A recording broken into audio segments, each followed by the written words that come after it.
Camira Zirelle was a mother of two, a quiet presence in the sleepy town of Dalton Creek. Until her daughter, Safina, was found dead, and she blamed the murder on her 2-year-old son, Kalen. What followed was a twisted tale of lies, manipulation, and a horrifying betrayal that would leave an entire community shattered. Dalton Creek was the kind of place where nothing ever happened.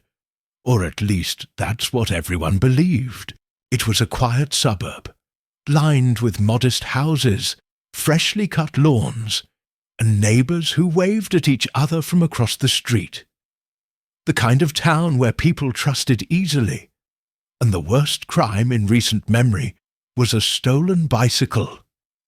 That's what made what happened in the Zirelle house so difficult for people to understand. Camira Zirelle had moved to Dalton Creek just 6 months before the tragedy. A woman in her early 30s, she kept mostly to herself. She didn't attend neighbourhood gatherings or school events, and people rarely saw her in conversation with anyone, but she wasn't completely invisible.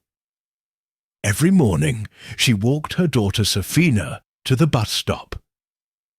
Safina was 5, small for her age, with long brown hair and a shy smile that peeked out only when she felt safe. Camira would usually have her younger child, Kalen, in her arms or in a stroller. Kalen was 2 years old, a curious little boy who was always fidgeting with something in his hands. Camira, in contrast, looked like a shadow, silent, pale and distant. To the outside world, the family seemed simple.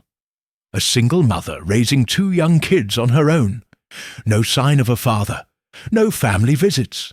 Just a quiet woman doing her best to survive. People didn't ask questions. They assumed she preferred privacy. And in Dalton Creek, people respected that. Then came the morning that shattered everything. At 7:12 a.m., on a grey November day, a 911 call was placed from the Zirelle residence. The voice on the line was flat, barely emotional. Camira said that her daughter wouldn't wake up. When paramedics arrived, they found Safina lying on her bed, still in her pyjamas, her small frame wrapped in a blanket. Her skin was pale, lips slightly blue. The paramedics tried to resuscitate her, but it was too late. She had been gone for several hours. The scene was calm, too calm, according to one of the first responders. There were no signs of a break-in, no blood, no overturned furniture, no loud cries from the mother. Kalen was sitting on the floor in the living room, sucking on a pacifier and watching cartoons. Camira stood in the hallway, arms crossed, expression unreadable. She didn't ask questions, didn't cry, just stared. Detectives from the county arrived shortly after. They did a preliminary walkthrough. The house was modest, 2 bedrooms, 1 bath, clean but sparse. No toys scattered around, no artwork from the kids on the fridge. Just a living space that felt cold, emotionless, like no one really lived there, or at least no one was allowed to leave a trace. The officers asked, "Camira, what happened?" She told them she'd gone to wake Safina for school and found her unresponsive. She didn't mention anything unusual. No sickness, no bumps in the night, nothing suspicious. Her story was consistent, and she showed no outward signs of being under the influence. Everything seemed too neat. The medical examiner arrived and examined the body on site before it was transported. Nothing about the child's position indicated a natural death, but there were no outward injuries either. The mother's behaviour was flagged as detached, but that alone wasn't enough to raise alarms. News of the death spread quickly. The neighbours were stunned. Parents at the bus stop cried. Teachers at the local elementary school held a moment of silence. No one could believe it. Not Safina, not her. She was quiet but kind. A little girl who liked drawing flowers and collecting shiny rocks. A child who had her whole life ahead of her. While most assumed it was some rare medical condition that had taken her too soon, a few couldn't shake the feeling that something wasn't right. There was no history of illness, no warning signs, and something about Camira's stillness, her eerie calmness in the face of her child's death, left a chill that even the November wind couldn't explain. But the truth was still buried, waiting to rise, and when it did, Dalton Creek would never be the same again. The initial shock of Safina Zirelle's death slowly gave way to questions. Quiet at first, but growing louder as the days passed, the police treated the case with care, assuming it might be a tragic medical situation. But within 48 hours, that assumption was shattered by the findings of the medical examiner. The report, sent directly to the investigators, contained words that changed the direction of the case entirely. Cause of death: asphyxiation due to smothering. It wasn't a natural death. Safina hadn't simply stopped breathing in her sleep. She had been suffocated. Her airway blocked with enough pressure to cut off oxygen completely. Further examination revealed faint bruising beneath the skin of her chest and shoulders, not immediately visible to the naked eye, but unmistakable upon deeper analysis. These marks suggested she had struggled, even if only briefly. Her body had tried to resist what her mind couldn't understand. Someone had held her down and taken her breath away. With this report in hand, the tone of the investigation changed immediately. The home was now officially treated as a crime scene. Detectives returned with a warrant and went over the house again, this time with fresh eyes. Every inch of the children's bedroom was examined. Bedsheets were taken. The mattress was analysed. Even the toys were bagged and labelled. Camira Zirelle was brought in for further questioning. No longer a grieving mother. Now a potential suspect. In the interview room, she sat straight, her hands folded in her lap, her face without emotion. When asked again to recount the night of her daughter's death, her story barely changed.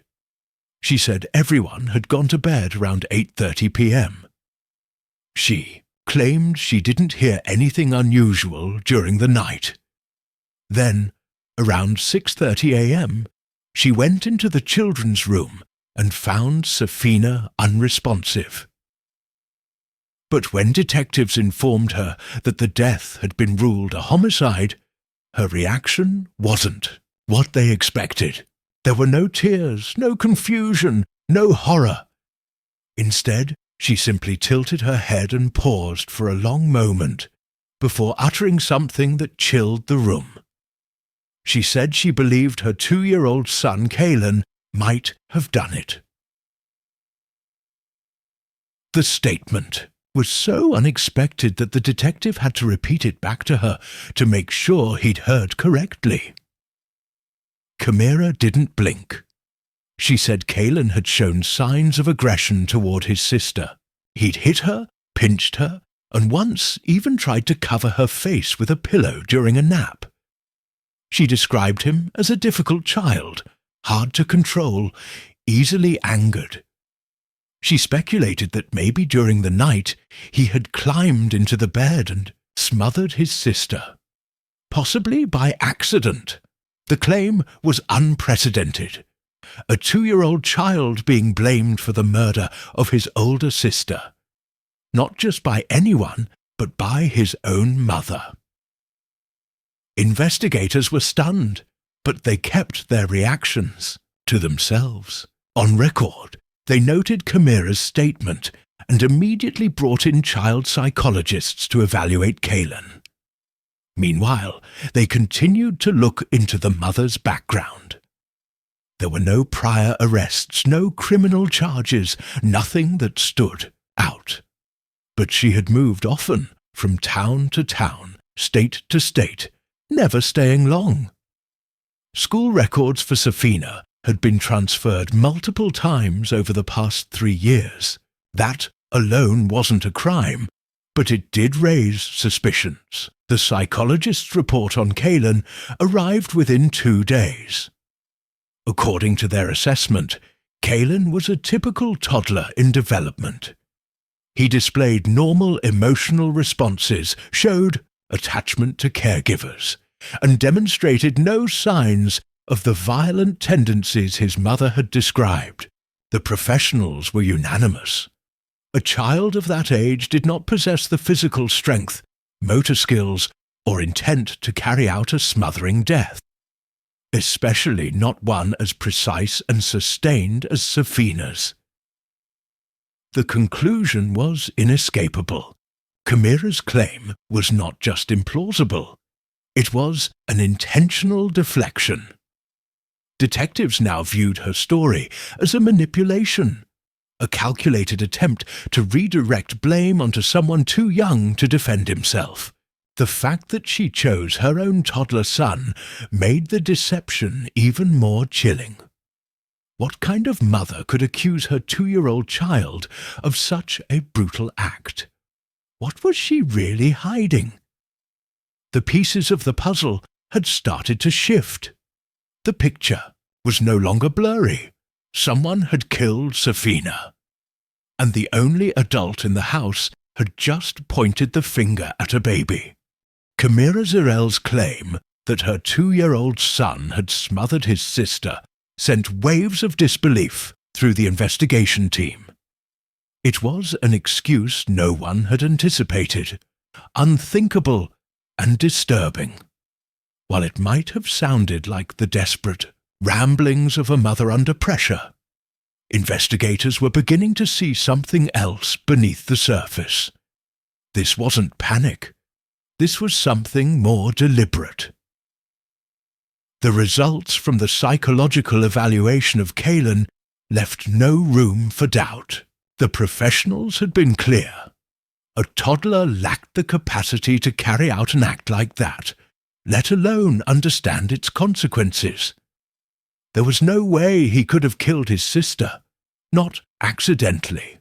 Not intentionally. Not at all. The medical, facts and behavioral science simply didn't support Camira's story. What unsettled detectives the most was how insistent she became on pushing that narrative. She began bringing up small events from the past that painted Kaylin in a darker light. Things like biting other children at a daycare center, throwing tantrums, or pulling his sister's hair. She described these incidents as signs, attempting to build a case against a child who could barely form full sentences. None of it made sense. The more Camira tried to convince them, the clearer it became that she was constructing a defense, or a fragile, unbelievable one, but a defense nonetheless. She wasn't trying to discover what happened to her daughter. She was trying to erase her own role in it. Investigators started reviewing records more closely, including reports from previous states where Camira had lived. What they found was a trail of red flags, small, scattered, but together forming a disturbing picture. In 3 different states, child welfare agencies had been alerted about the Zirelle family. In one case, Safina had been treated in an emergency room for a broken wrist. Camira said she'd fallen down the stairs. In another, a preschool teacher had reported consistent bruising on Safina's legs. The caseworker made a home visit, but Camira moved 2 weeks later before any follow-up could happen. There were also notes from a pediatrician who had seen Safina multiple times.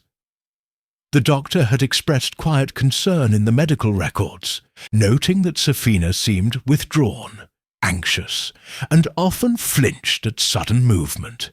But without more evidence or consistent patterns, nothing ever progressed. Camira always moved, always vanished before the pieces could connect. In Dalton Creek, things had appeared calm, but neighbours began to recall odd moments. One mother said she saw Safina walking unusually slowly during a walk to the bus stop, like she was in pain. Another neighbour mentioned hearing yelling at night, but dismissed it as a child having a tantrum. No one imagined it could be signs of something darker. The police obtained permission to go through Camira's phone and personal files. What they found raised more concern. There were deleted messages between her and an out-of-state cousin. Brief but chilling. In one, Camira wrote, "I can't take it anymore. She drains me. I wish it was just me and Kaylin." Another message, weeks before the murder, said, "She's turning into her father. I see it every day." The identity of the father remained unclear, but the implication was heavy. There was no evidence of outside influence. No stranger had entered the house. No third party had been involved. The timeline showed only one person had both motive and opportunity. Camira's coldness, her inconsistencies, and now her attempt to frame her toddler son. All of it was piling into a disturbing conclusion. One thing was certain. If Camira was lying about Kaylin, and the evidence suggested she was, then she knew exactly what had happened that night.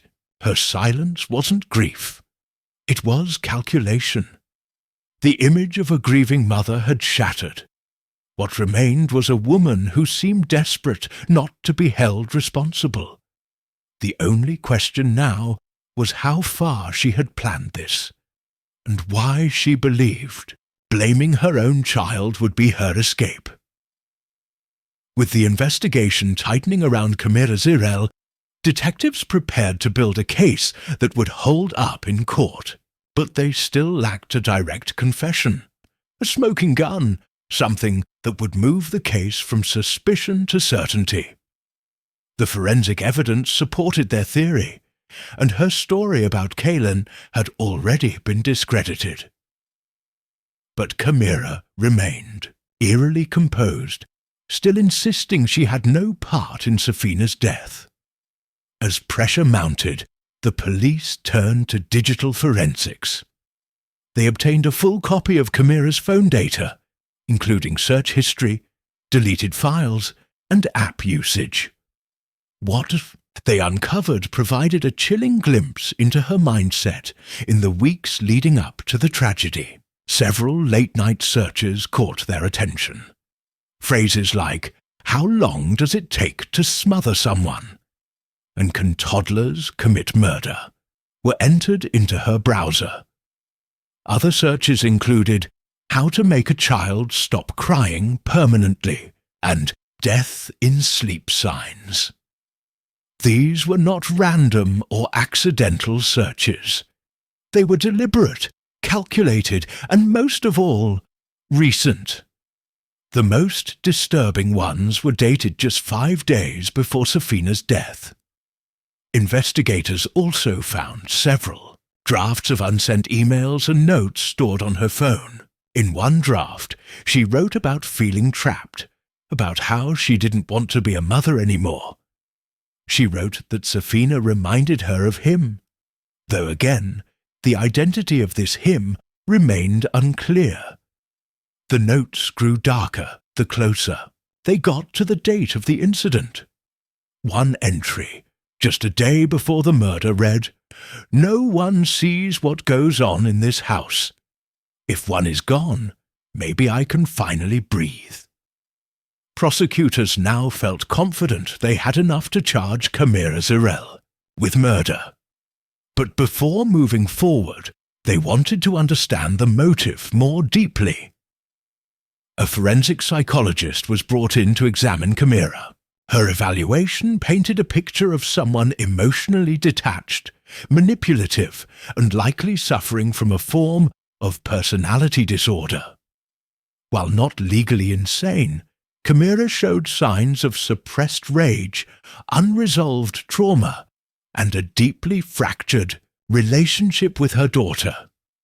She saw Safina not as a child, but as a reflection of something she hated, perhaps a past she was running from. Still, even with all this information, there was one missing link. What had actually happened that night? That question was finally answered when a lab technician revisited the children's bedroom evidence and examined a small, seemingly insignificant baby monitor. It hadn't been turned on when the police first checked. The battery was dead, but the memory card inside was intact.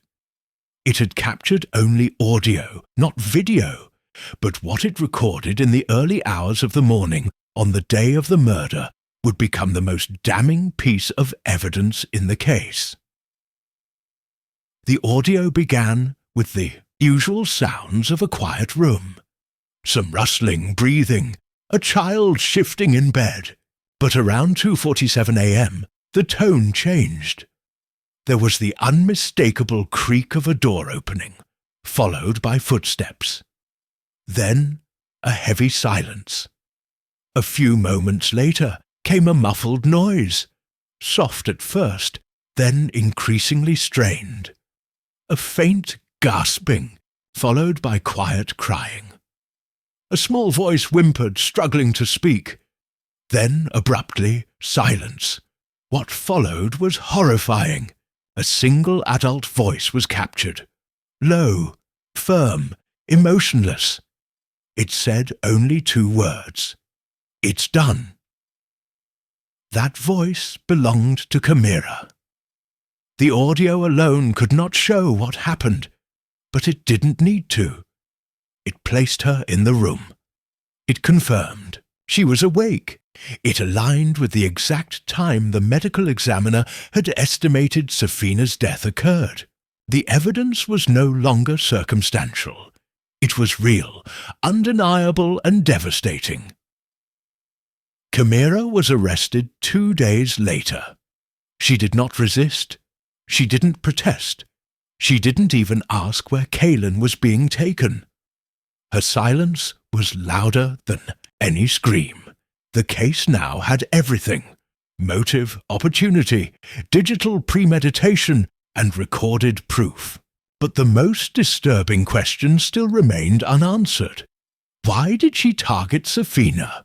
Why not both children? Why not herself? Dalton Creek wasn't just dealing with a tragedy now. It was dealing with something far colder. A mother who had chosen to erase one child and blame another. And the town would never forget the darkness that had lived quietly among them. Camira Zirelle's trial began 6 months after her arrest. And by then, the story had gained national attention. News headlines called it the Dalton Creek Horror. Mothers debated it in online forums. Commentators dissected her cold demeanor, the shocking blame she placed on her toddler, and the eerie lack of remorse. People wanted justice. Not just for Safina, but for Kaylin, the boy whose mother tried to turn into a killer. The courtroom was packed from day one. Reporters lined the aisles. Some of Camira's old neighbors sat silently in the gallery, still trying to reconcile the woman they thought they knew with the disturbing portrait painted by the prosecution. Camira walked in wearing a grey suit, hair pulled back neatly, expression blank. She never looked at the crowd. She never looked at the prosecution table. She sat quietly, as if the events unfolding around her had nothing to do with her at all. The prosecution laid out the case with chilling precision. They began with the autopsy findings, the bruises, the signs of forced smothering, the lack of Fürverfack of any natural cause. They followed with the digital evidence, the disturbing internet searches, the deleted messages, the diary entries. Then came the audio from the baby monitor. When the tape played, the courtroom was silent as Safina's final moments unfolded in muffled breaths and soft gasps. The two haunting words, "It's done," echoed through the room like a death sentence. Camira never flinched. Her defense attorney tried to argue diminished capacity, suggesting she had been suffering from untreated depression, sleep deprivation, and emotional trauma from an abusive past. But without a confirmed history of abuse, the argument didn't hold weight. No evidence of psychiatric evaluation, no restraining orders, no hospital records, just her word.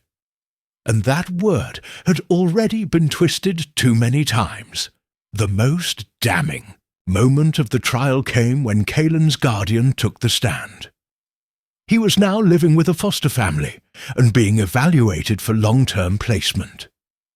The guardian didn't bring the boy into court. He was too young and too fragile. But she read a statement prepared on his behalf. In it, she said that Caelan woke up most nights crying for his sister, sometimes asking where she went, sometimes mimicking the sound of her name. He was confused, broken, and silent for hours on end. The audience could barely hold back tears. The cruelty wasn't just what had happened to Safina, it was what had been done to the child left behind. The jury deliberated for less than 3 hours. Camira Zirelle was found guilty on all counts: first-degree murder, child endangerment, and obstruction of justice. When the verdict was read, she showed no emotion.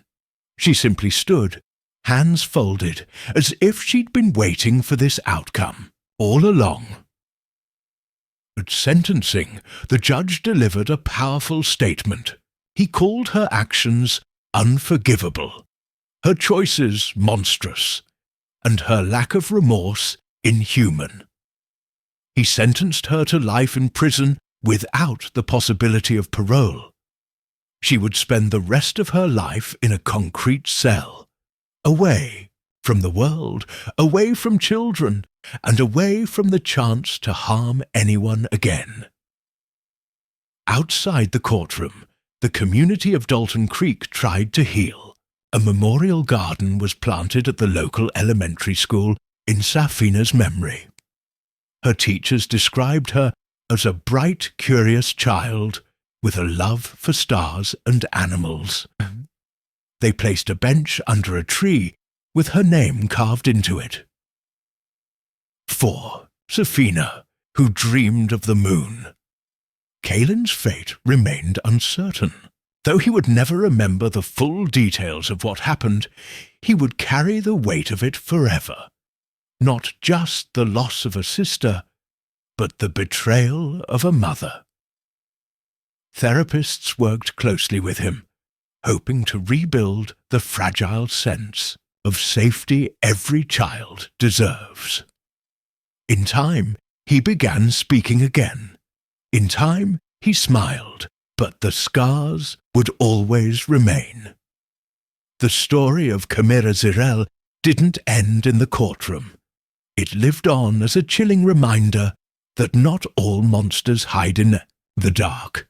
Some live quietly behind front doors, smile at neighbors, kiss their children goodnight, and carry secrets too terrible to imagine.